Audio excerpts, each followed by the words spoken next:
Fan.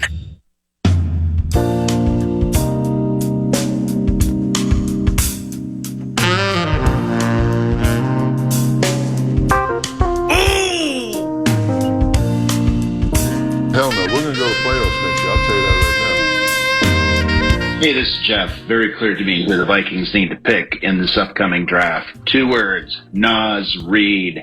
Nas can knock him down. Very accurate with his passes, like Tom Brady. He's taller than Ed Too Tall Jones, can play defensive end.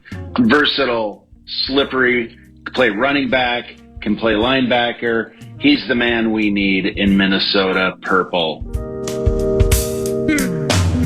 I don't know if we've chosen a talkback winner of the day, but that's my choice because Nas Reed, I mean, at first there was Antonio Gates, who went from basketball to football, and then you move forward, you got Jimmy Graham, who was quite the accomplished basketball player at the University of Miami, and he was a tight end too, and then Nas Reed. I mean, Nas Reed stroking the post straight up or down the field, that would be a thing of beauty. Very well done with the talkback. And speaking of basketball, we welcome Kevin Lynch from Bally Sports North into the conversation with the Timberwolves beginning the postseason tomorrow, 2:30 KFAN against the Phoenix Suns. Kevin, formerly of the NBA, played with Charlotte in the NBA, the Golden Gophers, collegiately, and for Bloomington Jefferson. When he was Mr. Basketball in the state of hockey for the state of for Minnesota. And Kevin and I have gotten quite close over the years, man. I just love this guy. Hey, Kevin Lynch, ladies and gentlemen. And how about the Timberwolves starting tomorrow? Let's go. Let's go. Let's go. Let's go. Let's go. I'm excited. Charch, I assume, is excited. Oh, yeah. Jared Wells to my left is, I mean, he has a game-worn Ricky Davis that he wears 2 Timberwolves games. And, I mean, that's how excited he is. But seriously speaking, I'm super excited for the Wolves being in the playoffs. A, all the work they did during the course of the season. B, to have home court advantage. But then you get to the C, and the C's the opponent. Mm-hmm. Yeah. and how the season has gone between those two teams. And, I mean, let's just lay it out like this. When you played, whether it's collegiately or in the pros, and like you could have Larry Johnson, you could have Muggsy Bogues, Kendall Gill, all these players with whom you played. But there probably was a team, or collegiately, a team that you just couldn't get it right against. Yeah. Game after game after game. Well, that's Phoenix for this team.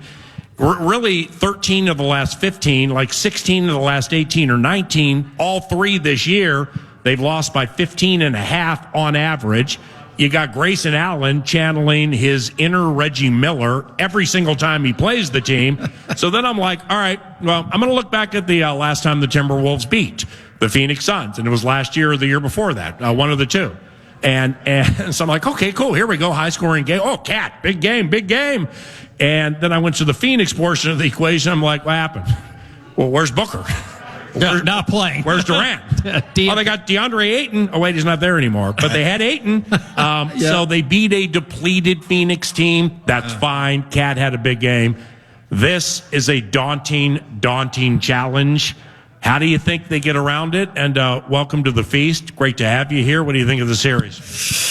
It's very concerning. That's the one team besides Chicago that the Wolves did not. The Wolves beat everybody this year except for Chicago, but who cares about Chicago? But then Phoenix is right there, and the 3 games were just dominated by the Suns. So, all right, different ways too. It's like you want to score up in the 120s, 130s, we can do that. Yeah. You want to go 97, 87, right. We can do that. You know. Yeah, and that the first loss was early in November, mid-November, something like that, and that was the day after the Wolves were in Golden State, and when Draymond Green was strangling. Right. Remember that? So it was the second game of a back-to-back. They traveled that night. They were tired after that second Golden State game. So it was. So I get that one, but they just been dominated. It just and defensively.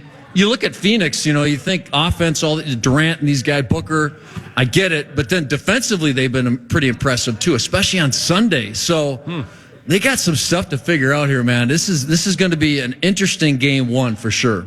Interesting. It isn't the matchup you want. So the three Wolves losses were by 19 points, 18 points, and then the other one was a blowout. It ended up as a 10-point game, but they were leading by 23 with 3 minutes left to play, and then packed it in. So really, you're looking at three losses by an average margin of 20 points. I mean that's not narrow losses. Those are blowout style losses, and that is obviously Phoenix has got some amazing outside shooters that.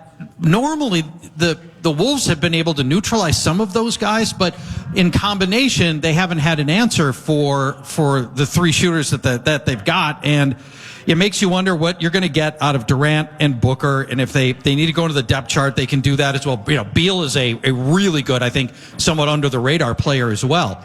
Talk to me about defensively what the Wolves have to do differently to stop those three, who I think are your focal point three players. It's not easy. I mean, Durant is, to me, Kevin Durant is one of the great scorers that this league has ever seen. He's like a George Gervin, but 6'11". He's been doing it for so long. So yeah, he's kind of the number one guy. Although there's been some games where he kind of takes a back seat and I think he only had 15 on Sunday or something like that. So he kind of picks and chooses when he's aggressive and looking for a shot, but.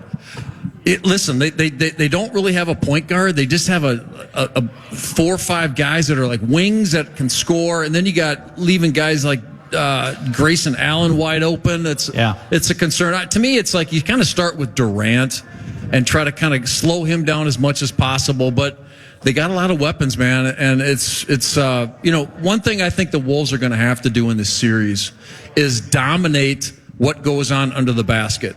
So Gobert, Towns, especially Gobert defensively, just control what happens under the basket. Like, win the rebounding battle every game, win the points in the paint battle. And I think it kind of starts with that. And if the Wolves don't do that in this series, I think they're in trouble. So before you get to stopping Booker, Durant, is take care of your business in the lane. Okay, but I feel like this is a team that can beat you with mid-rangers and outside shooting anyway, and we ought to be able to win that anyway. And so, winning in the paint, to me, sure, that we looks like we have strong matchup advantages there, but I'm less worried about losing that way than I am to a team that shoots and makes a ton of mid-range twos. Well, I'm not one of those guys that buys into all this efficiency talk. Oh, it's not an efficient shot. A made shot, an open shot is efficient to me. And so this whole philosophy with efficiency and taking only threes or getting to the basket and not taking mid-range shots. I mean, some of the great scorers in this league, Kevin Durant, Kawhi Leonard, they're taking a ton of mid-range shots. So to me, it's like, if you're making and taking a lot of mid-range jumpers as well as threes, as well as getting to the basket, it means you're just dangerous in a bigger part of the court. So I don't like Durant takes a lot of mid-range shots. I just think it makes him dangerous everywhere. So it's not going to be easy, man. They just and Booker does the same thing. Beal does the same thing. So I just think starting with what happens under the basket, which means rebounding, points in the paint, blocking shots. To me, that's where it's going to start. I'm going to formulate some opinions here, all right? And just tell me if you think they're misguided, because, if the season's over, and now you look back at the totality of the Phoenix Suns, all right, where they had Bradley Beal. Bradley has injury concerns at this stage of his, whether it's Jimmy Butler, general soreness, and Bradley could play if there was no tomorrow, but we're going to sit him out. I'm sitting him out that game because our eye is on a different prize than October, November, December, January, February, March, and part of April, all right? Because Beal is high-end stock when he's on his game. And he gets to the line a lot, because he can beat you off the dribble. And what you said earlier, man, Bradley is not going to get Jaden McDaniels. He's not going to get your number one defensive player game in and game out. Right. Beautiful situation for the Suns here. Right. Correct me if I'm wrong here. They played Sunday, all right, at Target Center, like, we're going to give 100% because we want you in the first round. We don't care where we fall. we're cool getting you knowing we don't have home court advantage. Secondly, it's abundantly clear to me, and I've watched a lot of Suns basketball this year because they're fun when all three of the guys are playing. It's abundantly clear to me they have ramped this thing in crescendo-like fashion to be like, no, I mean, we're 500. Yeah, everybody thinks we're sweating just getting in. Right. You think we care? We will get in. We don't care if we don't want to be in the play-in, okay, because weird things happen. We don't care if we're an 8 or a 1. When you get these three guys going full throttle with a center who can give you 20 to 25 perfect minutes for what we want, and the Duke kid now all of a sudden is accepted by everybody on the team. He feels like he's part of something for the first time in his life, and he'll hit on average 4.5 threes against you. We're good. We're cool. Royce O'Neal off the bench, sneaky, give him 15 minutes. He'll grab 8 rebounds, hit corner threes. I think these Suns not only are a team that definitely can get to the NBA Finals, they can get to the Finals, but they've ramped this thing up with the way they've manipulated and handled their injuries and everything. Yeah, I might say perfectly. I mean, they know exactly what they're doing, and here it is. What do you think? Yeah, I mean, they're just veteran guys, and it looks like that's kind of played out that way. They're dealing with injuries. Booker and Beal were out the first chunk of games in the season. They just didn't care. Right. They knew as long as they were healthy at the end of the season and they would get in, that they're going to be dangerous. I mean, I think before the season I was thinking, God, it's going to be Denver and it's going to be Phoenix. And then the season started. Yeah. They were dealing with injuries, and then they played up and down when they were healthy. Yeah. So I thought they were counterfeit for a little while. What do you mean? Well, in that you because if you look back at the game logs or remember watching some things, you rarely have Booker 30, Durant 30. Yeah. Okay, it's one's 30, the other's 14. And then the next game, the other's 30, the other's 14. Then Beal comes in. He gets 36. They both come back a little.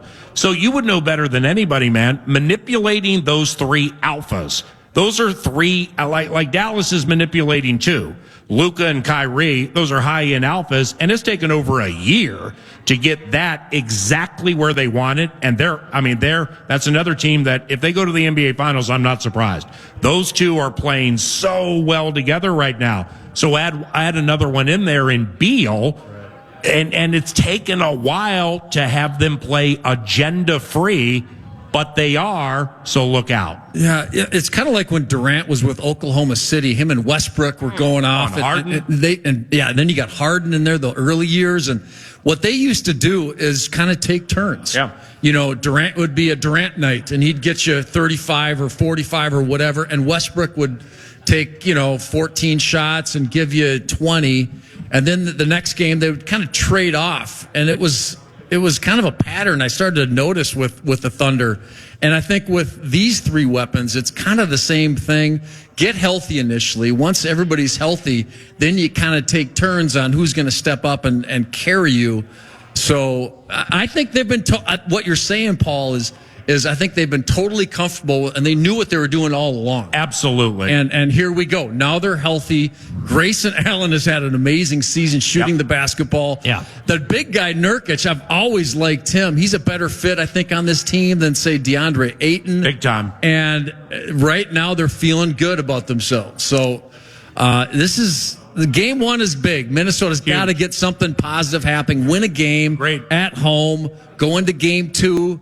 But game one is, if they lose game one, Minnesota's in trouble. Yep. Yeah, it'll feel like a bad omen for sure. And to just add a little bit more to how the Suns enter here red hot, they've won 10 of the last 14, 6 of those games against playoff teams, including Minnesota, of course. Right. Let's talk about how you deploy Cat in this matchup, both offensively, defensively, and then I've got a follow-up question for you there. But what do you want to see with Cat, and defensively, who do you want to see him match up with?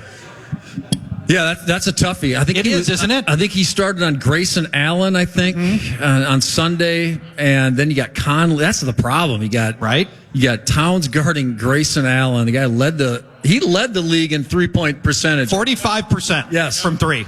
And then you got Conley on Beal. So just the matchups right there off the bat are make you nervous. Yep. I like Edwards on Durant. I know some people don't. They're like, I need more length, get McDaniels. But I actually kind of like. I like that take. The physicality that. I hate using that word, physical, but having. I guess it's overused. Physical nature. Yeah, no, I get it, but. Just say physical nature. Physical nature. Thank you. Oh, there we go. So I like Edwards on Durant in a lot of ways, McDaniels on Booker. So I like those two matchups, but for the most part, having Towns, Chase, Allen is a problem. Yes, it's going to be a problem. And I'm glad you said that because Grady and Jim Pete were in studio Tuesday. All right, so they were. Yeah, 9 to noon is. We're all in. You were not invited, Kevin. On the Timberwolves, not because I had him on air, on site, on demand, and on fire on Friday. This little thing was set up 6 or 7 days ago. So we go Grady and Jim Pete, and then we got the Vox Allen Horton, Dane Moore, who does a really good podcast, super smart guy. He's great. Analytical bent to him, but I just love his opinions. We went back and forth nicely on Karl Anthony Towns and stuff. Then Kevin Lynch at the end, because the season's been so much fun. But off what you just said about was it Grayson Allen? Towns guarding Allen. Thank you. Because I'm watching the games, but I guess I didn't miss I missed the initial matchup as like, wow, Cat's on Grayson Allen here. Okay, well, you got Conley and Booker, and you have Jaden and whomever, and then you got Edwards and whomever. Right. I mean, it's when Grady or Jim Pete said it, I mean, I had to have him repeat. I'm like, what? How can Karl Anthony Towns be expected to keep up with Grayson Allen? Now, I know there are picks and there are switches and everything, but still, I mean, that's an awkward situation. Karl Anthony Towns and Grayson Allen. How does that happen? Yeah, well, it's a lot of chasing, and the biggest issue is not so much Towns on Allen, because I've seen Towns do a pretty good job when he switches on to guards, even point guards at times. To me, the biggest problem is putting Conley on Beal, because what the Suns did the other day is they started to post up Beal, get him in the low block. He's got the small point guard on him, and then your defense gets distorted because now you got to help. And then that's why Grayson Allen gets shots, because Conley's being posted up. He needs help. Somebody else has got to come. The ball gets kicked out, or Beal takes a shot. So, to me, that's a bigger issue, I think, than Towns trying to chase Grayson Allen. And like I said, I've seen Karl Anthony Towns do a pretty good job at times on point guards, but that's when Allen gets shots, when you got to focus a second defender on somebody else, like a Conley Beal matchup. That's beautiful. All right, so let's say Cat does struggle with that defensive matchup, and maybe part of it's still lingering injury, right? We don't really know where that knee is. If that happens, Chris Finch is going to have some tough decisions on minutes and how to respond to that. If Cat's defense just isn't up to where it needs to be, Naz's defense has gotten a lot better this year. I think there'd be some interesting decisions for Chris Finch on how you allocate minutes if Cat does struggle here. Yeah, it's going to be going small. I mean, then Alexander Walker. Then you got that. Well, he'll play a lot for sure. But then then you go. Well, do you go with just Gobert? Defensively under the basket, you go with Towns. I think there's going to be. I think if game one starts slowly for the Wolves and they're struggling defensively, then you go small, and then you take Alexander Walker out there, get Towns or Gobert out. You got to choose what you're going to do there, but go with one big guy and four smaller guys, and then get ready to scramble when Phoenix starts to move the basketball. So the Timberwolves in the 3 games this year against Phoenix have been outscored by 40 points in the first quarter. Okay, and so clearly there is a common thread that's taking place here. Okay, is it because they play small? Nurkic is not a traditional center, even though he's tall. He plays a lot by the foul line, kind of a high post situation. Gobert is a traditional center, is what I'm trying to get at. And then the Wolves come out, say, when they have their full complement, Gobert and/or Towns, or Gobert, Naz Reid, both big guys. So is Phoenix coming out pedal to the metal with the small stuff, opening up, and then we compensate and go smaller? Like, there has to be a common thread to these first quarters where they're just getting killed in the first quarter by the same team every game. Yeah, I'm thinking big against small just out of the gate ain't working. Say that again? Bigs against their smalls out of the gate it just, I mean, maybe that's the common thread. Well, one thing that the Wolves have had success at is forcing teams. The whole thing with this big lineup is, can you force teams to go big, or do you have to adjust to what they're doing when they go small against you? So, and it's worked for the Wolves. It just hasn't worked as much against Phoenix. Now, game 1 back in November, like I said, was the second game of back-to-back. So I understand that result to a degree, but I think you start with game 1 going big, make adjustments to see how the game kind of starts to play out. Yeah. If you're desperate and you have to go small and do that the rest of the series, that's fine. You can do that. But again, it's like I said earlier to you, Paul, it's like, to me, you pound them in the paint and see if they can handle that. Up to this point, they've handled it. I think you stick with it instead of adjusting to what Phoenix is doing initially. That's what I think they should do in game 1. Some hardcore b-ball analysis of the Timberwolves and the Suns. Game 1 tomorrow, 2:30 on KFAN. More with Kevin Lynch of Bally Sports North around the corner. But first, The Fan, along with BigDeck.com, they want to give you a chance to put $1,000 in your hand with the National Cash Contest. And speaking of grand, the keyword is grand. Use that keyword at KFAN.com. You might win $1,000. The keyword is grand at KFAN.com.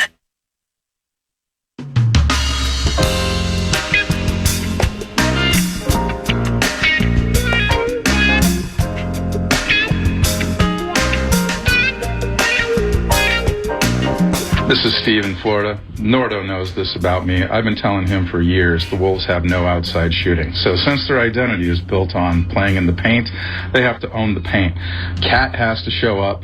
Cat has to be a dog. Cat has to be an all-star. If Cat doesn't show up and he just starts flopping and complaining about fouls, they lose. If they own the paint and they show up and Rudy rebounds and they play their game, hopefully they progress. Thanks.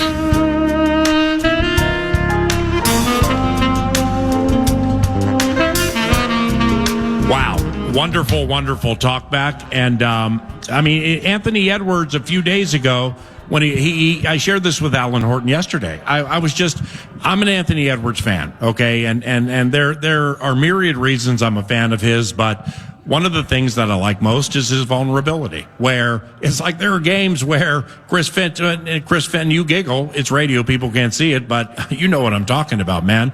When a coach after a game is like, Kevin Lynch played immature basketball. Because of Kevin Lynch, the ball got too sticky, and that played into us losing. Well, that doesn't go over well with 9 out of every 10 athletes I've ever come across in my life, let alone those who right after the game, there goes the media doing their job, running into the locker room. Chris just said this. Right. And Anthony's like, well, he's right. And we talk about it. And I didn't do it. And I will do it next time. I love that. That's so fleeting and so rare in society, A. In sports, B. Men saying they're sorry, C. I mean, it's a dichotomy of so much that is right. And it really, really pulls me into really, really appreciating Anthony Edwards. Well, Edwards the other day, when he was asked about the defense that's going to be played on him in this series, he's like, well, they're going to throw 2 at me at least. So I think the series MVP, if we win, is going to be Karl Anthony Towns. And he was kind of saying it has to be Karl Anthony Towns if I get this type of attention. And he, in essence, subtly put the metaphorical ball in Karl's court, which is good, which is really, really good. Now, if Karl comes through or not, but he's right. I mean, if Cat is not every single game and an offensive threat all over the court, so that it's kind of like doubling, say Justin Jefferson. All right. Hey, why does JJ have 2 catches, 30 yards? We're middle of the fourth quarter. Go ahead and look at the attention he's getting. Oh, Addison's doing this. Now they're off JJ. They got to shade a little bit more. There goes JJ. Right. That's the whole thing. And I mean, that is the A topic for me in the series. Because we can talk about muzzling one of the MV3 all we want. Booker, Durant, Beal, handling Grayson Allen, which is a key. This is massive. I mean, in their last 4 losses, Grayson Allen shot 30%. He's 4 of 30 from 3. So when you get a handle on him, you get a handle on them. So that's key. Karl Anthony Towns ascending to all, like the talkback said, all-star-ish status, not just 1 quarter or 1 half. every single game, it has to happen to beat these guys in advance. Yeah, no, you're right. You're 100%. You're spot on. It's if Towns can play well, shoot the ball well, and have a great series, they got a good chance to win this series. The Wolves do. I think at the end of the day, regardless of what Phoenix does defensively against Edwards, he's going to play well. Edwards will. Towns, if he can have a really good series, and I'm really interested to see how he plays in this series because he's had big regular seasons the last couple of years. We all know that, all-star, da-da-da. But we've gotten to the play-in and then playoffs, and he's taken a step backwards. And it's kind of the opposite of what Jokic has done. Jokic has had these big regular seasons, and then he plays even better when he gets to the postseason. And Embiid has kind of done the same thing. Big regular seasons, taking a step back a little bit. That's why Jokic is getting so much attention because he's risen or whatever. So, but if Towns can play well, Paul, and shoot the ball well, they got a chance to win this series. And get back 100%. On defense. And don't be on the ground. I mean, with all due respect, I'm going to say it for the 10th time and final time. That man is on the ground more than any big man I've ever seen in my life. Falling, I don't know, whatever's happening, he's on the ground, and then it's 5-on-4, 5-on-3. I know. He's complaining to the refs like that. I know that his teammates. I think that stuff's tapered a fair amount. The ref complaining. It has. I think it's a bit of an old take. You're right that he's on the ground a lot, but Cat also tries to make acrobatic moves in the paint to get to the basket. Right. He's willing to go off balance to do that. He shouldn't. And there is a price to pay for that. Naz Reid is twice the player off the dribble than Karl Anthony Towns. Twice the player. He's more comfortable with his left hand. He's more comfortable crossing over. I see what you're saying, and nobody wants to pull aggressiveness from Karl Anthony Towns. I don't. But I mean, okay, I don't want those elbows. He'll complain about fouls. It's impossible to officiate Karl Anthony Towns off the dribble because his elbows are flying all over the place. It looks like an offensive foul from the minute he puts it on the ground, even though he's the one getting hacked. So this is my theory on why Towns goes down to the floor as much as he does. Early in his career, Joel Embiid was having a lot of knee and foot problems I think early in his career, and I think what they told him, that people in Philadelphia said, well, instead of jumping up for a rebound or especially when you're shooting, instead of trying to land on your feet, go down to the floor. So then that will prevent lower leg injuries, twisted ankles. This is what. Really? Look this up. So and just during a play, and so when I heard that that Embiid was told that by Philadelphia, I thought back to when I was a player. Yeah. I used to do the same thing. When I would rise up for a jump shot and a defender would get underneath me, I just did this on my own. Wow. Instead of trying to land on my feet and stepping on a foot, rolling my ankle, I would just kind of crumble and get down to the floor. They've told Embiid the same thing. I think Towns has done that for that reason, to prevent knee injuries, rolled ankles, Okay, but it's not working. It's not working for Towns or Embiid. But a part of this too is the complaining to the refs. Is he doesn't get a whistle, then he turns to the refs. It's 5-on-4 the other way. To me, that's ridiculous. That's ridiculous. And he's gotten better. He has definitely gotten better. Yes. All right, let's talk about Jaden McDaniels' role. Are we going to see him primarily matching up on one person? And who do you think that is? I mean, he's our best chance to neutralize one of those shooters. Who do you think that matchup is ideally suited for? I think Booker. I think Finch has done a good job guarding, getting length on that guy. I think is a good thing. I think he's going to stay on Booker initially. He's not going to be exclusively on that guy because they're going to switch. And depending on your defensive scheme or whatever. So he'll spend some time on Durant too, but it's going to be Durant and Booker as far as McDaniels. So, and I think he's going to start on Booker. I think they're going to put Edwards on Durant initially. And then they're going to put McDaniels on Booker. What I like about him on Durant is Durant beats you with the length that he's got so often, and he's slippery. And next thing you know, he's around you, and he's got that the incredibly long arms, and he's making an easy 6'11", play. Right. I'm with Kevin. I think Ant. I mean, when Ant, and I've seen it second half of the season. When Ant gets something under his skin, and maybe he doesn't have to take that, but Anthony Edwards.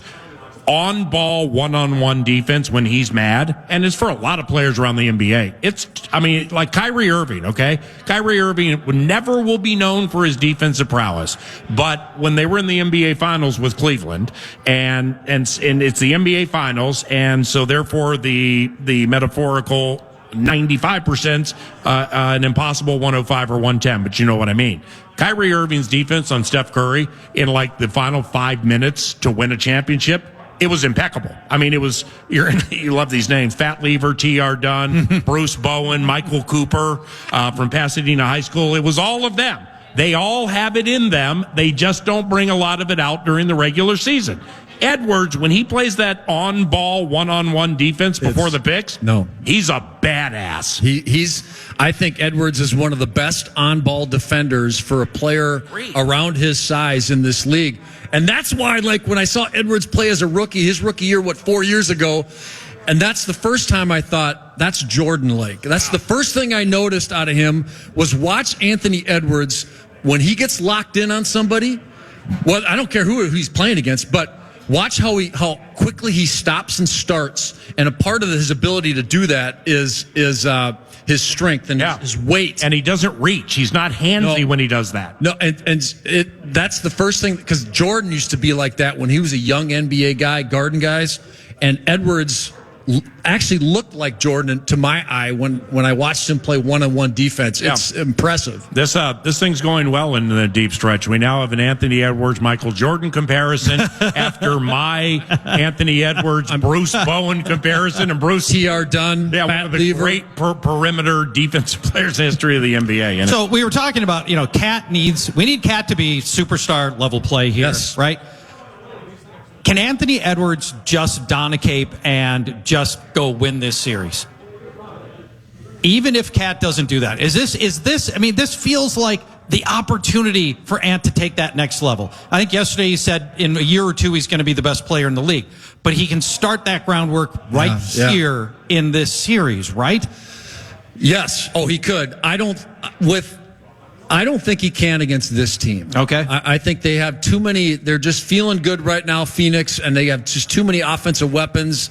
I think if Edwards, let's say he averages 40 in this series. Right. And that's what I'm talking about. I still don't think that's enough. Okay. I don't. But he's right there to being one of the best players in this league, and he's a two-way guy like we've been talking about defensively, and he can carry you on offense against most teams. I just don't think in this situation, getting 40 a night, he can do it. They in closing here, it's Bradley Beal. He's high end. Okay, we talked about it. Defensively, he can be had. Okay, so it's Bradley's not interested in defense. Okay, Durant he can do everything. Booker mostly can do everything. His 3-point game's not the greatest, but it still hits some. But Beal never has been known as any kind of a defensive anything. I don't know, attacking him. What I'm thinking about here is all this attention on Edwards. Okay, so here's Cat. Cat's gifted. Cat has great offensive skills. That's working. You still need one more. You still need a Grayson Allen for the Timberwolves. So Conley, Alexander Walker, McDaniels, and that's why I bring up Beal. I'm not trying to be James Naismith here or anything, but it's Kevin Durant block shots, okay, and he's very long. Booker scrappy. Nurkic plays his role beautifully. Grayson Allen, junkyard doggish scrappy the way he plays. So then there's Beal. And then maybe you get him in foul trouble and you get him off the court too. Somehow attacking and in any way exposing Bradley Beal. Defensively, I'd love to see it happen. I don't know if it can. One thing that I think is important, when you look at Phoenix, Paul, both you guys, do you see a physically imposing team by Phoenix? No, they're not. They're an offensive, but they play that way. Team. Yeah, defensively they did, especially on Sunday. I was impressed defensively with what they did. But at the end of the day, they're not built that way. Mm-hmm. So that's a way to kind of hammer them. Great point. Durant's not a physical specimen. He's 6'11", but he's skinny. No, they don't. You can throw these guys. Besides Nurkic, you can kind of toss these guys around. But the Wolves, the biggest thing in this series, I think, moving into game one, is we can detail Towns and Edwards and how you guard Beal, It's they have played like they're intimidated by these guys. Yes, sir. And it has been obvious to me, especially game 2 and game 3 during the regular season. So the games recently, they've come into this game looking like Edwards on Sunday was talking to Durant during the game like they're buddies. It's like he needs to get past that. It's serious now, and you can't be like wanting this guy's acceptance. You got to go out and try to rip his heart out. And the whole team has got to have that. Otherwise, they have no chance in this series because they have played like they're just intimidated by. They grew up with Durant being their favorite player. Exactly. You're the bomb, man. Thank you very much for coming Appreciate out. We'll mix it up next Kevin. week Thanks, Paul. in studio. Okay. Kevin Lynch, Bally Sports North. Final segment after this. Your talkback winner, a couple of tickets to next week's Vikings draft party by using the free iHeartRadio app and the talkback feature. This week, today, it is Zach. What's up, PA? Say we end up with Penix this year. Obviously, protection's huge for a young quarterback's development, but I'm looking at Darisaw's future. Obviously, he's one of the top left tackles in the game, but after we pick up his 5th-year option, we can play out this year. Do we pay him top left tackle money if he's not protecting the blind side of our future quarterback, or do we sign and trade next offseason for a haul of draft capital?